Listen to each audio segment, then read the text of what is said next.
Natini Binobolanda, site Nabino bien. CL News TV. CL News TV. Il y a Christelle Mam. Christelle Mam. Sia. Aussi Sango.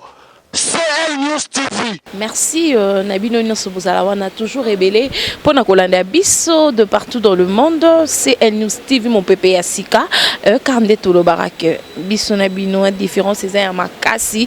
Merci Nabino Nyonso. Merci lisusu na cameraman na biso. Oh ça sima ya bilili baloba bongo sima bilili pour ko pesa bino ba image bolingaka mingi gola mayala.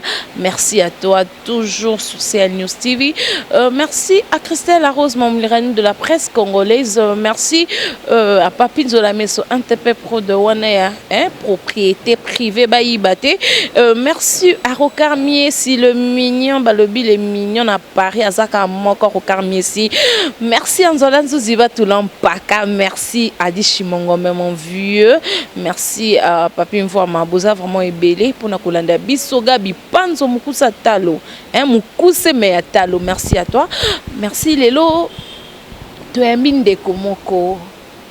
Boebi mingi peu moko ya bapandi sangope tu es mbié donc tantôt le même nous boy to kitima mungongo parce que dans moi sangomo ya mawape ya pasi oui comme linde qu'on a biso to perdre petite sœur naie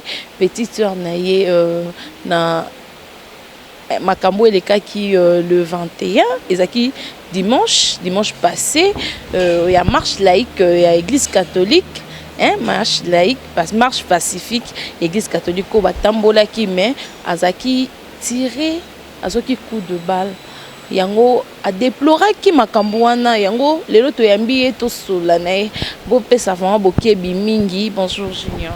Oui, bonjour Vanessa. Bonne santé. Ouais, Dieu fait grâce, ça va.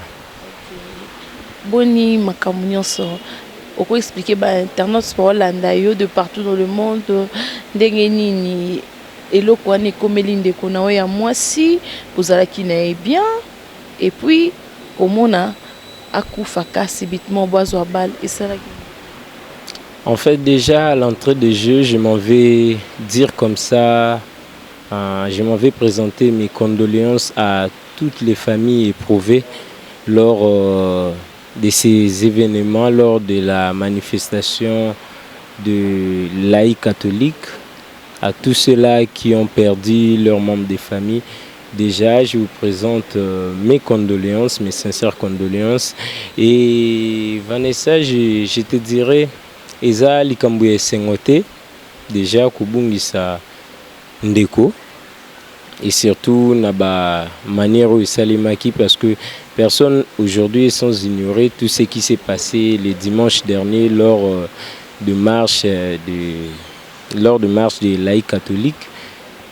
Personne n'est sans ignorer. Il y a Makamunios Komaki et Moko. Il y a Bandekonanga, c'est ma petite cousine. Et elle a trouvé la mort dans ces circonstances. Elle s'est fait tirer des balles et elle a succombé. Donc c'est vraiment un événement qui est triste à expliquer.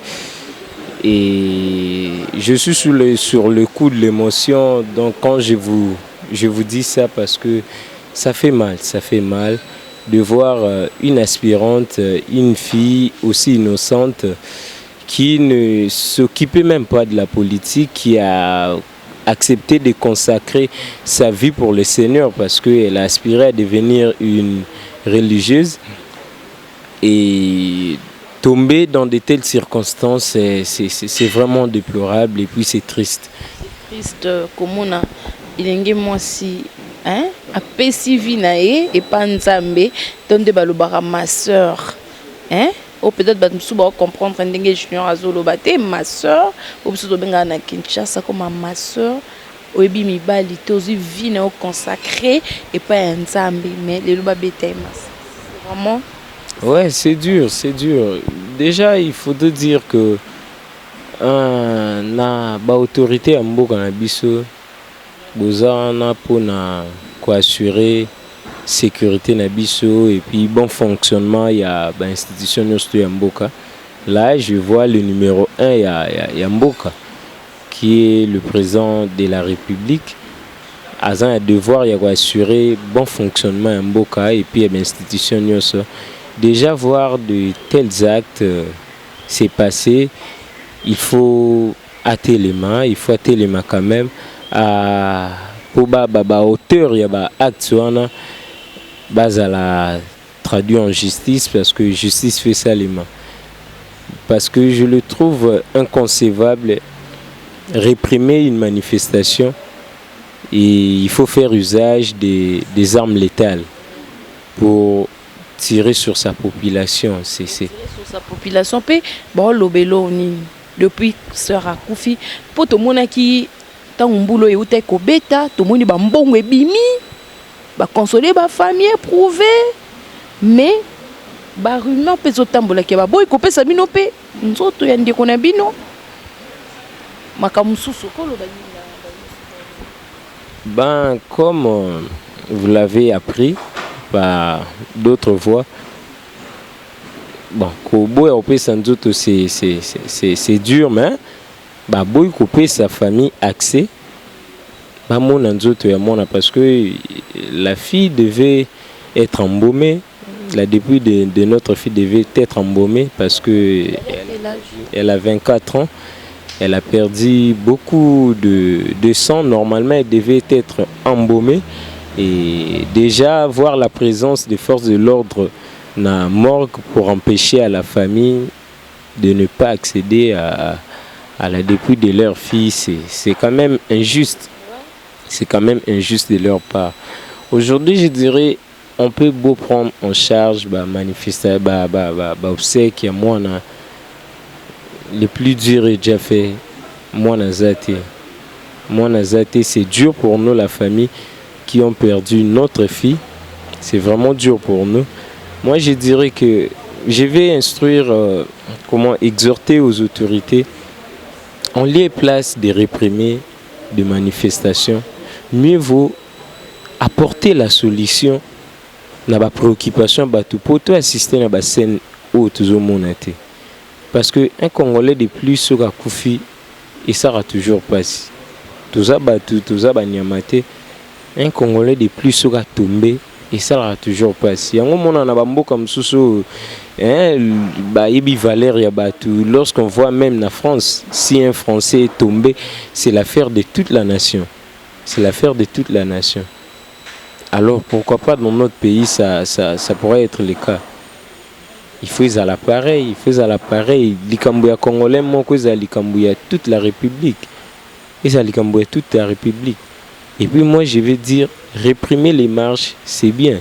Mais faire usage des armes létales pour donner la mort à des frères congolais, des sœurs congolais, ça c'est grave. C'est grave vraiment. Et nous voulions que la justice et ça nango comme ça responsable nyons au bas impliqué dans mambo bas à la traquer fait tout le monde en lumière dans makambo parce que c'est vraiment inhumain comme on a tout le monde qui les dimanches derniers. Ce n'est même pas pour nous. Il y a beaucoup de familles qui ont perdu les siens et ce n'est pas du tout bien. Toute sa solution, la revendication pour qu'enfin makambo tout le monde a ngoté. Pour qu'enfin tout le monde a makambo et ça va vraiment pas si comme on a que autorité donc soda comme sous bazo comprendre général mingi té bazo boya beaucoup ça na ta place ndeko na bino a moi si azali. Et ça vraiment pas si comme on a moi mobali boya autre qui sapinzoli na e akwato longo les lunettes té aller la main misu ndeko na ngai ba beti masasi pe di susu bazo boya susu ko poussana solution ni bozu na famille quelle idée ni bozana ngo parce que batumsu ba biasa moi na colonel batumsu moi na major batumsu yo éclaircir biso. En fait oui, c'est la fille d'un officier Yamboga Bisso. Et déjà, la famille a communiqué en adressant une lettre au procureur général quant à la situation qui se pose, nous espérons bien que le procureur va faire son travail. Et puis, c'est un serviteur, c'est quand même un monsieur responsable. Je pense qu'il va faire son travail et puis il va donner l'accès à la famille de voir leur corps, de voir la dépouille de leur fille pour que toi embaumé et puis Bobsek n'est salima dignement, digne de son rang. Donc c'est un peu ça. Je m'abstiens de donner d'autres détails parce que les gens abattus, baza habilité, il y a passer la communication belée. Je pense que dans le prochain jour, qu'est-ce que la famille compte entreprendre comme démarche dans le tout prochain jour. Une fille de 24 ans a perdu la vue lors de la marche laïque catholique et ça a vraiment passé parce que comme on a bazoki mindo qui voit même dans la commune ebele bazaki tenté tina kata bandaku na ebité et ça non pas na yo koloba ni par rapport. C'est ça Vanessa, comme je viens de le dire tantôt, réprimer une marche parce que autorité a mboke zali. Autorité zali et nous avons l'obligation, nous populations, de respecter l'autorité. Mais les autorités aussi doivent tenir compte de nos préoccupations. C'est ce que j'ai. C'est que l'Église catholique bazaki accord na politique pour et comme tiba tirer l'icolo ya ba. Oui, bazo tirer ti l'icolo ya ba ma soeur comme ta petite soeur de 24 ans. Donc ça fait vraiment mal. Betty Massa peut en plus les sous-sous. Gaz lacrymogène. Et pas sango bazu dégâts. C'est que binonde sango ça la revendication. Sango la cause oyo peuple congolais azo télémédia cause moro juste et puis noble. C'est ce que j'ai dit. Réprimer les manifestations. Isaka na mbuka na biso tende bandi. Et ça les partout, tout le monde a les autorités peuvent réprimer une manifestation pacifique. Peu importe la manifestation, les autorités, s'il y a réprimé, réprimer. Mais ce n'est pas de la manière dont ça s'est fait dans notre pays. Ce n'est pas de cette façon que ça s'est fait. Parce que pénétrer jusqu'à l'enceinte des églises, dans des maternités, quand même, c'est inhumain. C'est inhumain. Et aller jusqu'à tirer sur la population, c'est vraiment inhumain. C'est vraiment inhumain. C'est ce que j'ai dit. Vous pouvez beau réprimer de manifestations, mais il faut les faire d'une manière, comment dirais-je, d'une manière humaine. Hein? Quand même, moi, sens, il y a beau moté ça là. Au Ebike, où il y a des compatriotes, mais surtout ça, agents de l'ordre, tu as le devoir, il y a qu'à protéger, il y a qu'à assurer sécurité, au coquille qu'au tirer, comme ça s'est fait dans notre pays. Nulle part ailleurs, tout le monde a un mambabo. Nulle part ailleurs, tout le monde a un mambabo. Vraiment mal. Tu comprends vraiment na souka gaulois. Il y a une émission à Bissau, il y a un message qui est lancé chez son frère, sa cousine propre de la famille. En attendant, le deuil se tient où? Peut-être un numéro de contact, et c'est vraiment important, hein? Photo ça, oui. En attendant, le deuil se tient où? Pendant le programme définitif des obsèques, le deuil se tient en la parcelle familiale qui est sur l'avenue Matadi Mayo 301 à Kitambo. La référence est Larry Kwado. Tous ceux-là qui viennent nous soutenir dans ces moments terribles qui vient de nous toucher peuvent venir compatir avec nous. Et puis je dois quand même dire merci à tous ceux-là, les Congolais de la diaspora qui militent pour une bonne cause, qui ne cessent de nous soutenir par des messages, par leurs prières. Déjà, nous leur disons merci. Et puis à tous les autorités qui sont venus à notre secours, qui sont venus partager cette douleur avec nous, nous vous disons un grand merci. Et puis aux acteurs politiques qui ne cessent de passer, aux activistes des droits de l'homme, déjà je vous dis merci beaucoup. Et puis au peuple congolais en entier, déjà tout l'embatté. Tout l'embatté, notre cause est juste. Aujourd'hui, le Congolais n'a pas besoin d'essayer que Azan pour comprendre qu'Azan Anzala, tout Anzala. Je remercie les acteurs politiques, les autorités du pays,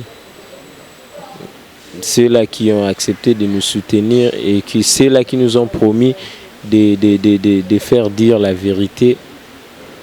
Déjà, nous vous disons un grand merci. Et puis à tout le peuple congolais, notre cause est vraiment juste. Notre cause est juste. Tozo Bunda. Parce que Congolais, lelo, a besoin de Gouza Anzala. Touza Anzala. Moutounio Stoyebi.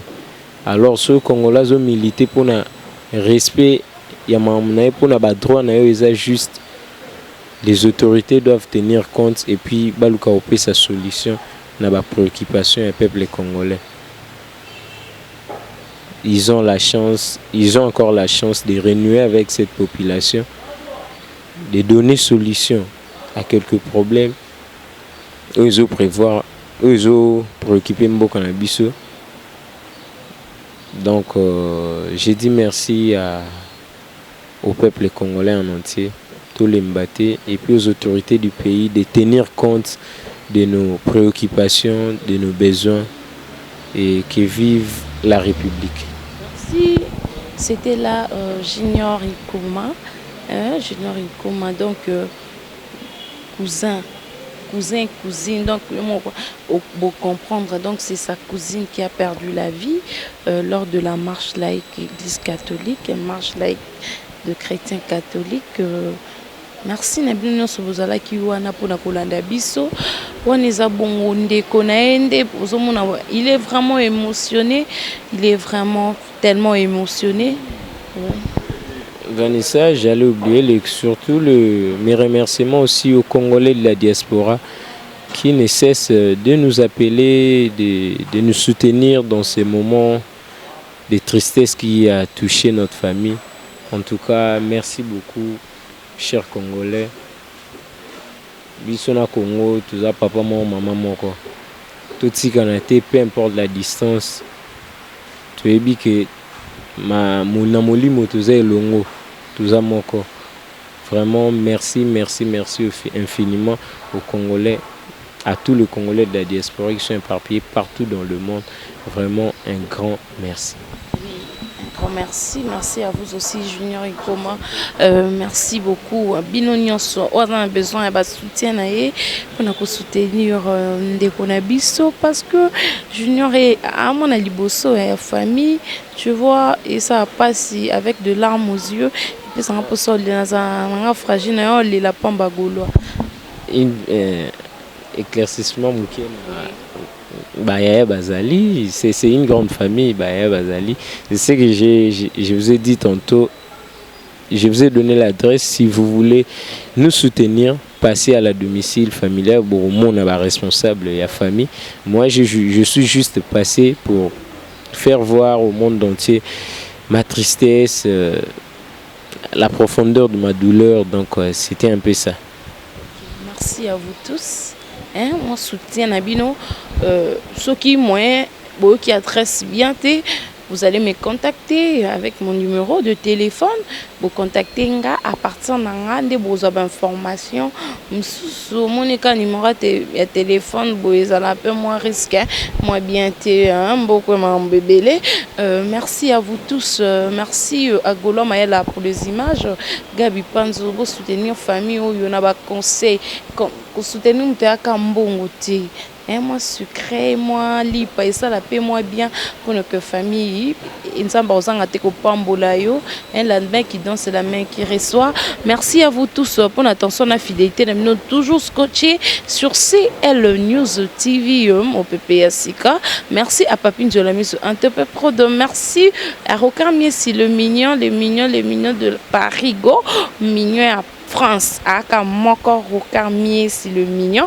Merci à Jordan Souziba Toulampaka, merci à Chimène qui a les Judith, Chimène qui a la Judith Botelema, Nalikambo, Judith Ngoymo Sapembe, Chimène qui a la Botelema Nalikambo, bien de beau soutenir ba maman, de beau soutenir ba Congolais, ba na ba passe na ba souffrance, Botelema pour Nalikambo yo.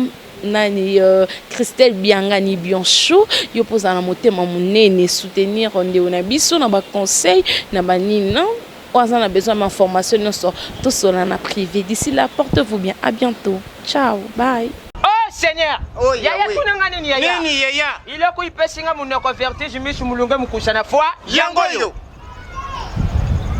yaya ko seka yangoye koseka na poto eza médicament awa na kin ba négligé biso sebi ko subaka na koseka lata kashkush yaya tunanga nini yaya nini tokotanga ba communauté po ba koyina biso oh Seigneur yaya ko vivre bana bato mbongo na ba pauvre za ndengi moko te mutambongo soki ero ya zawapi na internet Facebook WhatsApp Viber Imo metala bata passe ero ba zawapi biso bazoteka ba galette ah Nzambe Seigneur yaya kosaka na bana batambo na ba pauvre eyebanaka mwana mutambo soka saka na français avec avec tendresse